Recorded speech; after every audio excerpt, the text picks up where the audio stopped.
Hello, I'm Steven, Signal Integrity Engineer with Shield Digital Design, and today I want to give a tutorial about one of my favorite EDA software packages, software tools. It's called TNT or MMTL, and it's a transmission line tool. It's something that I use all the time to gather transmission line properties when I'm doing PCB stack-up design. As I'm sure you're aware, stack-up design is one of the most important aspects of achieving excellent signal and power integrity in a PCB design. And the reason is that the stack-up has such a huge impact on so many different facets, from anywhere from your PDN, power distribution network impedance, by adjusting your power and ground plane arrangements, to return path, things like that. So what we're going to do is we're going to go over a microstrip and then a strip line in TNT, show you how to do the design and extract the transmission line parameters. We're going to look at all of the parameters that it outputs, and then we're going to just check out the RLGC model that can be used in further simulations. So with that, let's get started. So as I mentioned, TNT is an excellent field solver. It's 2D and 2.5D, so you can look at your trace impedances as well as crosstalk for a given length of parallel traces. It does work best, I think, for planar structures. There is the possibility of using circular conductors, though. The biggest use case for TNT, in my opinion, is to take the stack-up document that you get from a fabricator and verify that the controlled impedances are correct, or to design new controlled impedances for that stack-up. It's also great just for designing a stack-up from scratch. And I will say that the biggest downside to TNT is that it does not model dielectric losses. Even though there is a place to input the loss tangent, that particular parameter does not get modeled as the conductance property in your RLGC model. So what do we need to do to put together a microstrip transmission line? So on the left here, I have TNT open. On the right, I've got a couple of resources we'll need. I've got a page here. We're going to talk about copper etchback because your traces are not ideal rectangles. They are generally going to be trapezoid in shape. We're going to talk a little bit about what it takes to calculate that.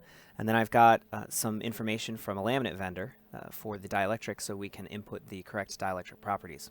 On the left here, let's get started in a brand new window. The first thing you'll want to do is change your units. Up here, we're going to switch those to mils.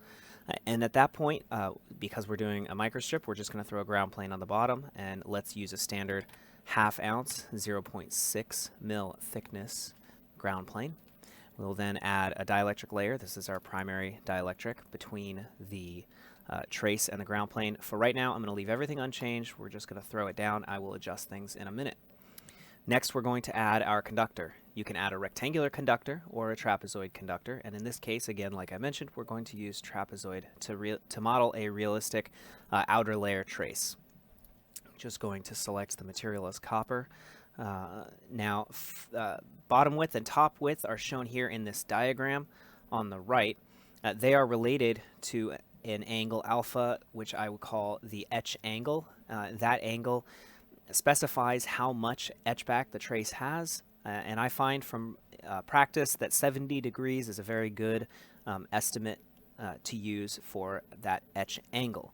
Now, as a result of the fact that we like to specify a 70-degree alpha, we need to calculate the top width and the bottom width.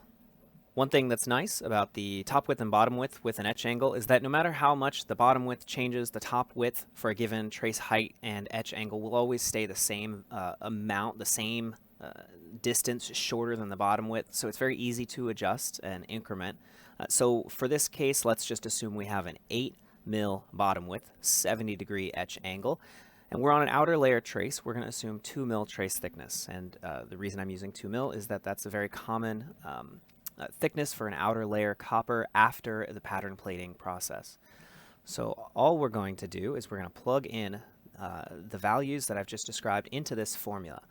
8 mil for the bottom, the height is 2 mil. We're going to multiply that by 2. We're going to take alpha, which is 70. We're going to take the tangent of alpha, divide that, and we're going to do a subtraction, and we see that the top width will be 6.5 mils. So I'm going to plug those numbers in, 6.5 and 8. Again, the height is 2. Pitch and number describes what you would use if you were doing multiple parallel traces, for example, a differential pair or a different type of bus. We're going to leave those unchanged. Now, lastly, we need to model the solder mask. Solder mask typically is a conformal coating over the outer layer trace. If you look at some cross sections of microstrip traces, what you'll see is that typically the solder mask is a certain height above the copper, and it really floods in between the areas where the copper has been etched away. So for that, we'll use a dielectric layer. And in this case, again, we will adjust the dielectric material properties later, but I am going to set the thickness at 2.5 mil. 0.5 mil thickness is very common thickness used for solder mask. All right, so now we have the structure in place. We just need to adjust our dielectric properties. Now I'm going to start with the solder mask. And the reason I'm going to start with that is I just have these numbers memorized. I use them all the time. So we're going to assume TIO PSR 4000 solder mask, which has a permittivity of 3.9 and a loss tangent of 0.027. Now, like I said, the loss tangent doesn't particularly matter, but let's just add it in there for completeness. Next, we're going to look at our dielectric layer. So let's assume we're using a nice high-speed digital material. We're going to say it's Isola MT40. We already know the material. Obviously, you could just plug in whatever parameters you want in your dielectric material properties here and try to find a material that will fit your application. But in this case, we're going to look at the constructions. And let's say we're using a nice 4 mil core. Let's go with something. How about this one right here? A nice weave, the 4 mil, 3313 ply, 55% resin content, and we will plug in the dielectric permittivity, 3.53, and the loss tangent, 0.032. And again, we need the thickness. Now, this is a core. There will be no thickness change due to the lamination process, so we can stick with the 4 mil there. If this was a prepreg layer, we would need to adjust the thickness due to estimates of what it'll end up at after lamination. I'm going to hit OK there, and we can hit this little button to view the entire substrate. Now that we've got everything set up, it's simply a matter of running the simulation. So what we can do is in the BEM menu, click on the Run Simulation. Control I is the hotkey. If we were doing multiple parallel traces, we could set coupling length and rise time, but we don't want to concern ourselves with that right now. Additionally, you can adjust the number of segments. If you increase that number, you'll increase accuracy. You might slow down the simulation, and there's certainly going to be a point of diminishing returns. I find that the default of 10 works just fine. We will click Run, and it's going to prompt you to save it. Let's just save it as Micro 1. All right, simulation is done. We can click this button right here to show our results. And what we see here are a bunch of very important transmission line properties. The first thing to point out is that we have capacitance and inductance per meter given right here. After that, we see what is generally the most important value, the characteristic impedance. So for this trace, we're at 46 ohms. Next, we can see the effective dielectric constant. Now, because this is a microstrip, it sees a decay of 3.5 below. It sees the 3.9 of the solder mask above, but then you've also got the air above the solder mask. So this is the average dielectric constant. So for example, if you took this trace and you surrounded it in a homogeneous dielectric material with this dielectric constant, you would get the same transmission line properties. After that, you see the propagation velocity and propagation delay, the same value, just the inverse. Meters per second for the velocity, or seconds per meter for the delay flight time. Now, these are very important parameters if you're doing length matching. Say, for example, a DDR bus where you're running some of your traces in microstrip and some in stripline, and you'll want to make sure that not only are your lengths matched in length, but that the flight time is matched from one trace to another.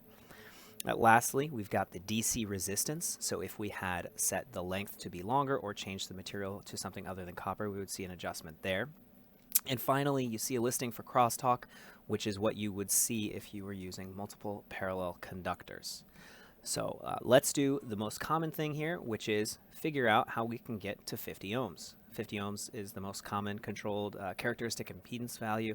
We're at 46 on this. We need to raise it up a little bit. So that means if we don't want to change the dielectric layer, we actually need to make our trace a little bit narrower. Now, we have a couple of ways we can do this. We can iterate ourselves by just changing the conductor values, or we can sweep. Now in this case, let's do a sweep. We come up here to Sweep Simulation, and we choose the parameters we want to sweep. We want to do the top and the bottom width. Nothing else is going to change. And we want to start the top width at 8. Again, like I said, we need to go narrower. I'll bet you we will not need to go down anything lower than 7. We will end at 7, and we will do 5 iterations. Similarly on the top width, remember everything is going to come down together, so we can go from 6.5 to 5.5, and again 5 iterations, and we will hit OK, and it's going to run 25 simulations. Now here's the thing, it is going to run every combination of each, even though we only care about the situations where the top width is 1.5 mils smaller than the bottom width. So as we go through the results, we'll look at what we care about. And since it runs so quickly, we don't care about the extra simulations. All right, so that ran in all of about 10 seconds. What we can do is we can set where we want to set the display data. Let's just leave it as prior to simulations, and we'll adjust it after we look at the results. We can open up the console here, which indicates all of our results. So we started with top width of 6.5, bottom width of 8. That's what we did before. So next, we want the situation where the top width is reduced by 1/4 mil right here, which means that our bottom width is reduced by 1/4 mil. And we're at 46.7. And then we'll jump down 6 and 7.5. 47.5, we're getting closer. And we'll get to 575, 7.25. We're at 48.3. And our last simulation right here, 5.5 on the top, 7 mil on the bottom, and we're at 49.1. Now a typical stackup will specify controlled impedances plus or minus 10%, or in this case 5 ohms. So this 49 ohms is well within the typical tolerance. So what we'll do is we'll just manually set our trace width to those values, rerun it, take a look at our parameters, and then we'll move on to the stripline case. And like I said here, 5.5 mil there, 7 mil there. I'm going to use the hotkey Control I, run, and show my results. And just like our sweep showed, our characteristic impedance is at 49.2 ohms. And let's say, you know, if you were going to take down your propagation delay, you could take that down here, make a note of it in your other documentation. All right, so we just did the microstrip. We saw how easy it is to set up a microstrip transmission line and look at the parameters for that simulation. And now we're going to build off of that microstrip and change it into a strip line. So the first thing we're going to do, I'm just going to quickly file and save as, and we'll do strip 1. All right, I don't accidentally overwrite my microstrip file. Now this was a Soldermask layer before, and what we're going to do is we're going to just delete it. Another thing we're going to do, strip line, we're going to assume this is an internal layer. That means that we don't have pattern plating, and we are going to assume that this copper is 0.6 mils thick. That's ½ an ounce. And so what we're going to do, change the height, 0.6. Now one thing you might notice, our etch angle is far too steep now as a result of that. So let's pop open our calculator. Just like we did before, what we need to do is just change this. We have a 7 mil bottom width. Let's go with that. Let's use the same 70-degree etch angle, and we'll figure out what our new top width needs to be. So 7 mil for the bottom, 0.6 for the thickness, 2 times that, and we want to use the same 70 degrees. Take the tangent there, divide, and then subtract. We want a 6.5 mil top width. So we'll go ahead and make that quick adjustment real quick. 6.5. All right, the next step is going to be to add our dielectric above the trace. We're going to use a dielectric layer for that. We'll adjust all of the dielectric properties and thicknesses later. I just want to briefly show you. Next, we need to add a ground plane, a top ground plane, because this is a strip line.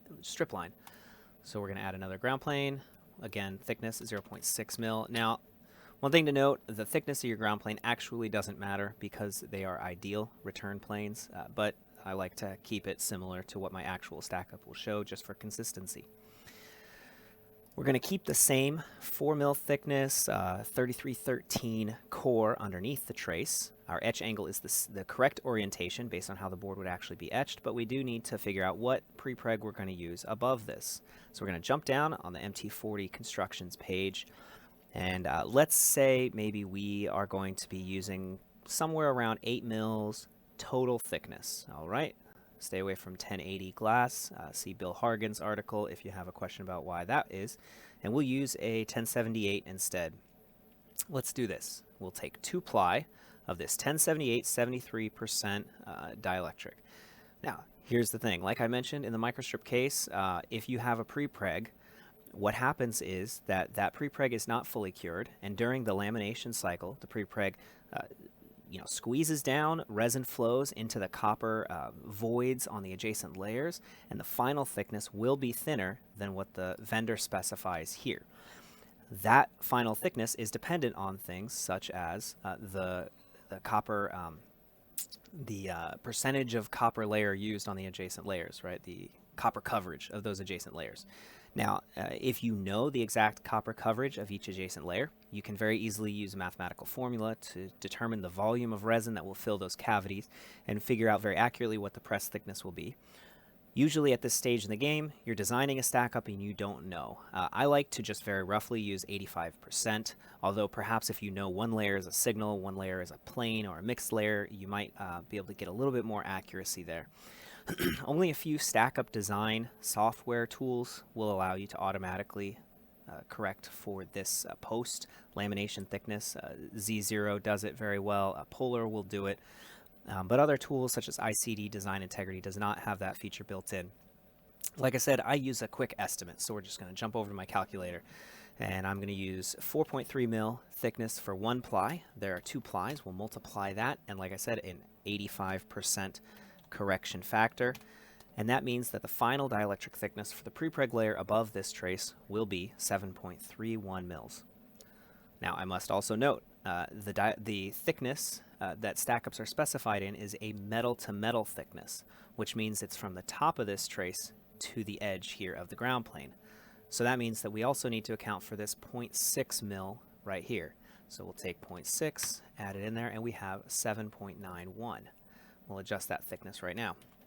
If you knew the dielectric properties of the resin itself, realistically, coplanar with this trace, you would only have resin that flows in.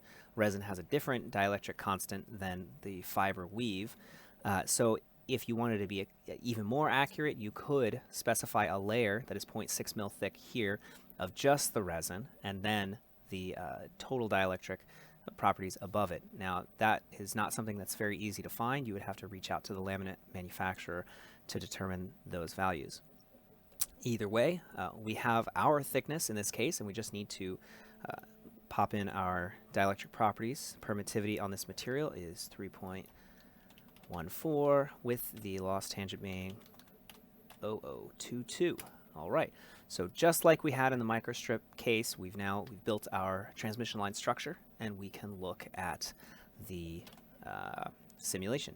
Again, Control-I hotkey, run the simulation, show me the results, and just like you would expect, if you add more parasitic capacitance with that upper ground plane, we're seeing a lower characteristic impedance, and we could sweep it again and figure out what trace width we would want to hit 50 ohm. All right, so just like we did in the microstrip case, I went through and I swept and I determined that 5.5 mil bottom width is the correct width. And if we look at the results, that gives us a 49.3 ohm characteristic impedance on this particular trace. Now, of course, just a quick note, you're always going to specify the bottom width in your EDA tool while you're doing layout or when you talk to a fabricator about the stack up. That top width there, it's just dependent on the etch factor, and that's not something that is going to be specified in any of your documentation. So what do you do if you need a differential pair? Well, let's say we want to look at a 100 ohm differential pair. We know that if we had a differential pair of 2 individual traces that would be very far spaced apart, they would be the same as the 50 ohm case, because the odd mode impedance would be 50 ohms in that case. So let's go ahead and add those. So we're going to do number is 2, and we will set a pitch to be something very far relative. We'll say 30 mil. We'll go ahead and zoom back out here, and if we look running the simulation just like we did before, we see additional terms in the inductance and capacitance matrix, and when we come down to the impedance, there is a new field here, odd and even, and we see here, just like you'd expect, the odd mode impedance is very similar to the single-ended impedance. We take double the odd mode and you have the differential impedance. So what happens if we want to have tighter coupling? Eric Bogatin recommends that the spacing between the traces is about twice a single trace width. And we know that if we bring those two traces together, we're going to increase the parasitic capacitance, so we will need to narrow down the trace width to hit the 100 ohms. So let's go ahead and do that. What we'll do here is we're at 5.5 mils right now. Let's say we know we're going to go to somewhere between 4.5 mil to 5 mil trace width. So let's set our pitch to be, let's say we want 9 mil spacing, and let's start with 5 mil trace. So a 9 mil space with a 5 mil trace. That means that the pitch is going to be 14 mil. And then we'll set this to 5 and our top width 4.5. And there we go. We've got a little bit tighter coupling, and we'll just quickly run this and see what we get. Now in this situation, we're very good. Odd mode 50.0 ohms. And that means that our differential impedance is going to be 100.1 ohms. Dead on, very nice. Now perhaps you want even tighter coupling, right? Maybe you want this right up at the limits of your fab. Let's say you know that your fab will do 4 mil trace width, no problem. So 3.5 on the top, 4 on the bottom. We know we're going to need to reduce that pitch. What's it going to need to be? Well, let's just say it's going to be a 12, and we'll run that. And we can always adjust. All right, so we are at a 55 ohm odd mode impedance. That'd be 110 ohm differential. So we need to bring it down, just like I mentioned. So we could drop that down by 2 mil. So we'll bring it to a 10 mil pitch. A 10 mil pitch with 4 mil spacing. That means that we have 6 mil gap between the traces. And we're almost there. We need to go just a little bit further. We'll say 8. All right, so now 8 mil, this is right at the limit. If our fab can do 4 mil trace, 4 mil space, that is a 4 mil gap. That is a very tightly coupled differential pair. And sure enough, odd mode here is 49.3 ohms, 49.4, which will result in 99.8 ohm differential impedance. Dead on. We could specify both of these, the 4 mil trace with an 8 mil pitch, or what we used before, the 5 mil with the 14 mil pitch. We can specify both and say if you need tighter coupling, use this particular geometry. If you need looser coupling, use the other geometry. Benefit of the looser coupling means that your traces will be wider, you'll have better conductor loss, lower conductor loss, but you'll sacrifice some routing density. So there it is. That's how we look at the strip line case of transmission line geometry. Now the one last thing I want to do is I just want to show you the RLGC parameters that we can look at for each transmission line. If you come up to the BEM menu and you look at Generate HSpice W, that's for a W element model, what we will bring up is this text box, and it shows an RLGC matrix. The L being the parasitic inductance, the C being the parasitic capacitance, R for the parasitic resistance, and we've got series resistance, and then we also have the DC and frequency dependent conductance. Now if you'll note, the conductance values are set to 0. Just like I mentioned before, the biggest downside to TNT is that it doesn't use the loss tangent to give you that imaginary component of your dielectric constant, of your relative permittivity there. And so, unfortunately, you can't use the output of this RLGC model for things where you really need to know dielectric loss. It works great for lower frequency scenarios where the dielectric loss will not dominate the conductor loss. But what you can do is you can just copy and paste this text and create an HSpice W element model and use it if you're going to simulate in ADS or ANSYS or any other tool that supports RLGC simulation. All right, and then there is one final feature I wanted to show you, and that final feature is coplanar ground. What do you do if you know you have a coplanar ground? So in that case, if you look through the manual, they say that any conductor whose name starts with a lowercase g will be treated as a ground. So what we'll do is we'll go ahead and add, we'll just make it simple and do rectangular conductors. And we're gonna add this coplanar. So they're copper. We're gonna say their width is something very wide. We'll say 50 mil. There's going to be 2 of them, one on either side. The height is going to be the same as our existing copper. That's 2 mil. And for the pitch, we need to determine the pitch there. So we've got 50 mil width. That means that from center to center, we've got 25 here, 25 here. There's 7 in the middle due to the trace, and let's say we want 10 mil gap from the center trace to each side. So 25 and 25 is 50, 10 and 10, that makes 70, total of 77 on the pitch. And then for the offset here being from this X, let's see, where do we want to put this? Give me a second here and I'll calculate. So for that offset, what we want to do is just take the width of each trace and then the 10 mil gap that we want, and we'll do a minus 60 there, and you'll see it's sitting at the wrong location, so we'll just drop it right down there. And then the last thing we need to do is adjust the name. We want this name to be G, we'll say start with a G and then coplanar. All right, now at this point we're ready to run our simulation. Now it doesn't particularly matter that this is overhanging. We'll just run. And it took just a little bit longer than before because we have such large coplanar ground. But if we come down to the characteristic impedance, it does give an impedance value for your coplanar. And then, just as we would expect by adding in parasitic capacitance, we now have a lower characteristic impedance for our trace. You still have the all of the different parameters in your various matrices with your transmission line parameters here.